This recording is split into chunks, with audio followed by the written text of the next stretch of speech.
चलो आज हम ग्रोथ एंड डेवलपमेंट्स के नोट्स को पढ़ते हैं।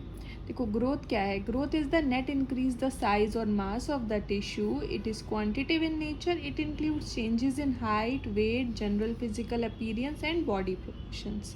ठीक है, वृद्धि क्या होती है यानी कि ग्रोथ क्या होती है, ये एक ऊतक के द्रव्यमान या आकार के समय में वृद्धि से है। ये मात्रात्मक प्रकृति की होती है। इसमें ऊंचाई, वजन, सामान्य शारीरिक बनावट और शरीर के अनुपात में परिवर्तन होते हैं।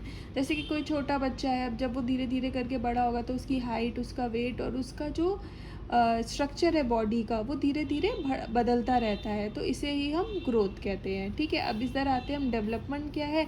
Development is the qualitative changes in an organism as a whole.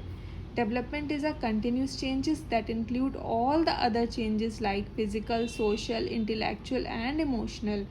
As compared to growth, it is a more wide and comprehensive term. Development is the attainment of skill and abilities. विकास का तात्पर्य किसी जीव में समग्र गुणात्मक परिवर्तन से है। विकास परिवर्तन एक सतत प्रक्रिया है, यानी कि ये कंटिन्यूस है प्रोसेस, जिसमें कि शारीरिक, सामाजिक, बौद्धिक और संवेगात्मक सहित अन्य सभी प्रकार के परिवर्तन शामिल होते हैं। यह विकास की तुलना में एक व्यापक और अधिक पूर्ण शब्द है। कौशल और क्षमताओं की प्राप्ति ही विकास है। देखो अब जैसे धीरे धीरे डेवलप होगा बच्चे का, तो देखो वो फिजिकली तो बढ़ ही रहा है, लेकिन उसमें सोशल वैल्यूज़ आना, इमोशनल वैल्यूज़ आना, इंटेलेक्चुअल्स वैल्यू आना, ये सब एक डेवलपमेंट का पार्ट होता है। और डेवलपमेंट क्या होता है, एक हमारा कंटिन्यूस प्रोसेस है, यानी कि सतत प्रक्रिया है ये, कि होता ही चला जाता है।